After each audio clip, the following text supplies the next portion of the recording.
Welcome back.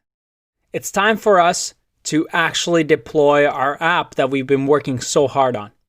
Now, up to this point, our entire project, our entire beautiful app has just lived on our laptop. If we wanted to show it to somebody, well, we needed to have it set up on our laptop. But that's not really realistic, right? If we ever want to get users and spread the word out about our project, we need to have it online, accessible to everybody. And we're going to do that in this section. If you remember, we have the front end, all done with React. We have our backend server that has a beautiful API created by Node and Express. And we also have our Postgres database set up. And we're going to be setting up each one of these rectangles that you remember should be separate computers. We're going to deploy them separately so that as long as they can communicate and they know where each other lives, it doesn't matter where each one of them is as long as they have this connection. And we're going to be deploying to a place called Heroku. And Heroku is just a company that has a ton of computers and they're willing to host the files that we give them for us. And I'm going to be walking you through this. And you might be asking yourself, why aren't we using something like a HostGator, something that I've heard of before? Well, HostGator or Bluehost or most hosting platforms that you've heard of are these simple platforms that we've talked about before, right? They have usually an Apache server that is just hosting files. So they're really, really good at hosting and serving really simple HTML-based projects. If you just have an info page or an about website, well, they're really useful. Maybe you have a WordPress website. That's good if you're not worried about the servers and everything is taken care of them. But that's not how we deploy apps anymore. If you're actually building applications which are more complex, we need something that gives us more control. And there's many options. And these are some of the more famous ones, such as Amazon, Heroku, which we'll be using, EngineYard, DigitalOcean. There's also Google and Microsoft that offers web services. And they offer a ton of different things that we don't really need to get into. There's a special industry called DevOps that really focuses on this domain. But we want to know how it works so that when we encounter it, we can explore it more and understand it. At the end of the day, these are just computers managed by these companies. They allow you to run your files on their computer, and in return, well, we pay them, but they also make sure that the computers are going to be running really, really fast. And if we're running something like Postgres or a database, they're going to try and do their best to make sure that it doesn't go down or that there's backups. And you're going to be hearing a lot about these sort of companies a lot when you get into the web development field. We're using Heroku here because it's really developer friendly and they also offer a free tier, which is great for projects like this, just for demo purposes. If you go to their website, they have really, really good documentation and it's so simple to set up. So I'm going to go ahead and tell you to sign up for this. It's completely free. As soon as you log in, you will be directed to something like this, your personal dashboard.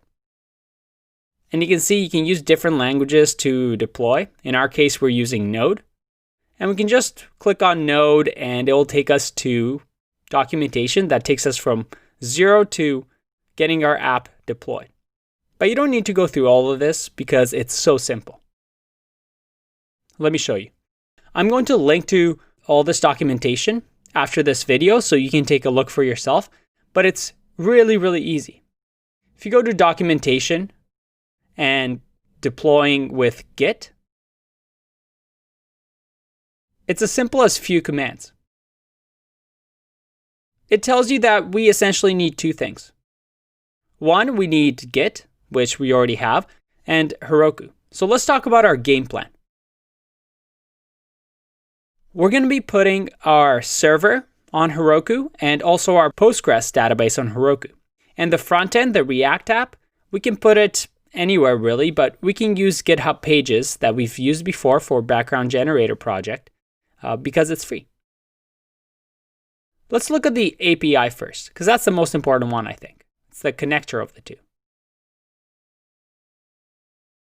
We already have Git installed, so let's get Heroku CLI, which is the command line interface. That is, we can use it in the terminal to install it. Now, before we get into this, I went ahead and put our API on GitHub to make sure that we can actually run these commands, so make sure that this is a Git project. I went ahead and did that without recording it because we've gone through it before. I didn't want to bore you with that. You should know how to do that by now. So looking at the Heroku CLI, we have both Mac, Windows, and Ubuntu operating systems that we can run it on. So again, I'll link to these and you can decide which way you want to install it yourself. For me, it's a Mac, so I'm going to use brew install and install this command line. And as you can see over here, I already have this installed, but for you, it might take a little bit longer. And once it's done, I'll say it's installed. Go and have some fun.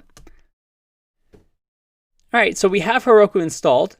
If we go back to the documentation, it tells you how to add your app to Git, which we already know, so we can skip over it. And it says that we need to just run Heroku create to create an app. We go into our directory and simply run Heroku create. And look at that. It created our app. It even gave us a URL that we can reach our app. All right, awesome. But in order for us to use this, well, let's go to this URL and see if it works. We can use Heroku open to actually take us to this link. Now let's see what happens. It says couldn't find that app. Well, because we actually have a few more steps. We have to actually deploy the app. And the way we deploy it, we have to first check something called Git remote. And it's something we haven't really talked about, but let me show you what it is. If we run git remote -v, we get, let me open this, make this a little bit bigger. There you go. We see that we have Heroku and Origin. Up until this point, when you work with Git, the default is Origin. So you may do commands like git push origin master. That meant we're pushing to origin, which is GitHub, and we're pushing onto the master branch. And origin is just the default name that GitHub has. We might have done the command just git push because the default is always origin and master. So that was just the shorthand way of doing it. But now, because we've run these Heroku commands, we also have Heroku now. So instead of pushing to GitHub, we can push to Heroku.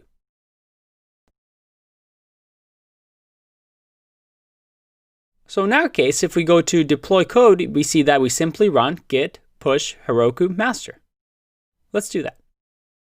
I'm going to run git push Heroku master. Let's see what happens. You see here that I got an error, and this is an error that you might not get, but because I've used Heroku before, it has a different name. You can see over here, shielded anchorage, versus the name that I actually want, which is Radiant Ocean. And we see that in our remote as well, that we don't have the Radiant Ocean app. We have something else that I've created before. And the way you get around this is for an existing Heroku app, you can simply run this command to rename it. So we do git Heroku git remote -a and the name of the new app that you want to add. In our case, it's this.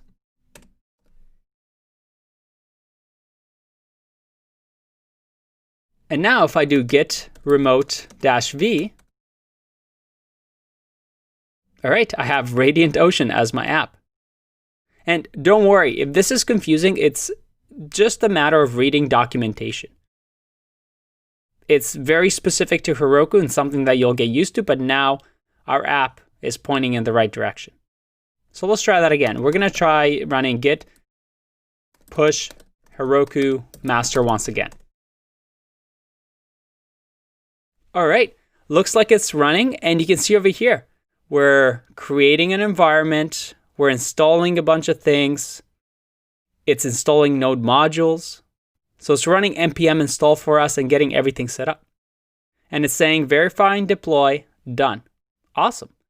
Let's do Heroku open and see if this actually works.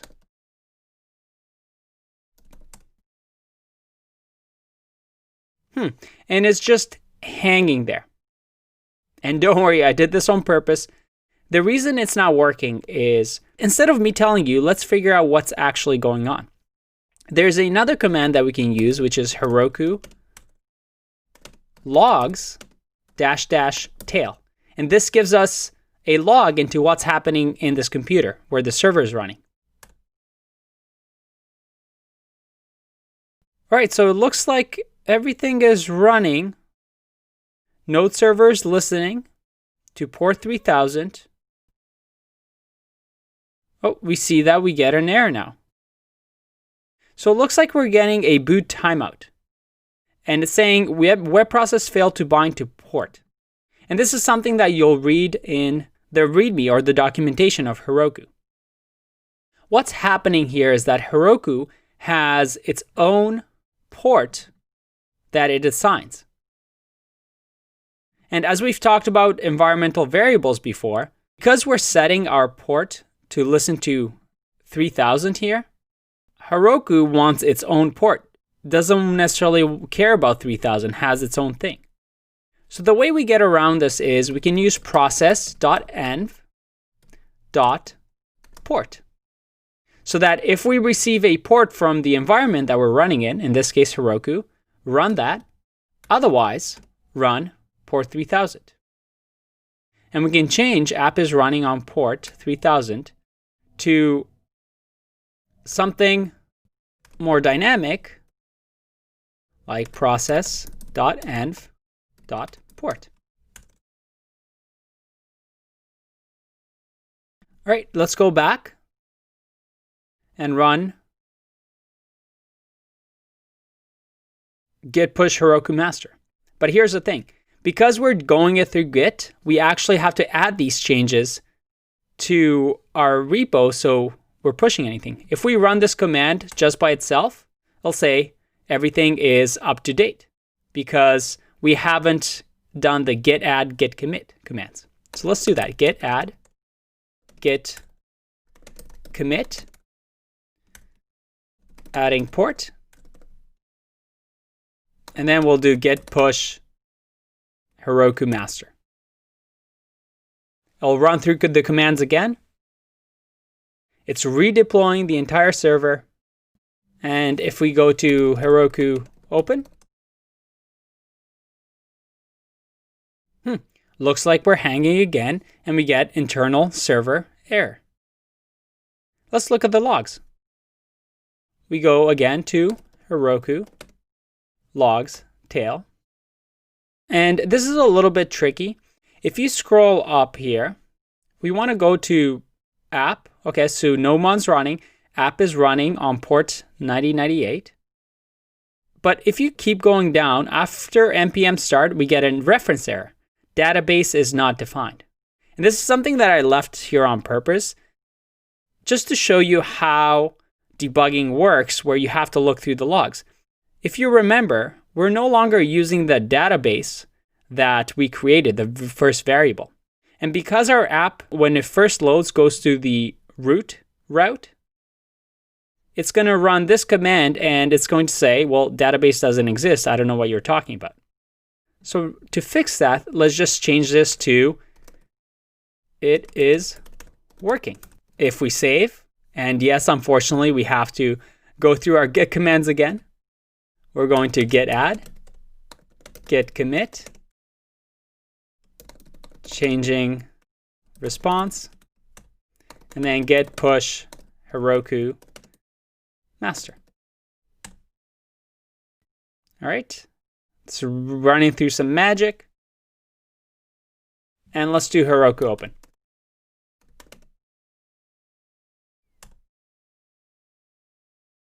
It's working. our app is now at this location and we can reach it using this. Let's test that theory. Let's add this instead of our localhost to our front-end app. And by the way, if you go to the Heroku dashboard, which I can just use over here, and we see that my app is running. It has all the logs that I need. I can look at metrics. I can look at activity.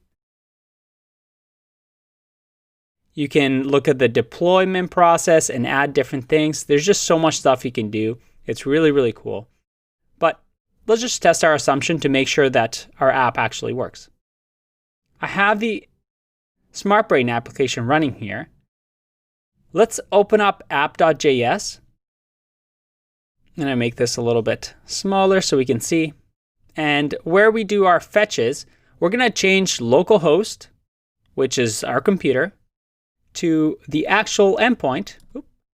Let's copy the endpoint that Heroku gave us.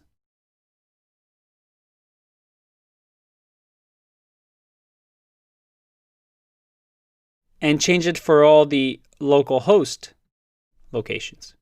So we have this, and if you remember, we also have the register and sign in as well.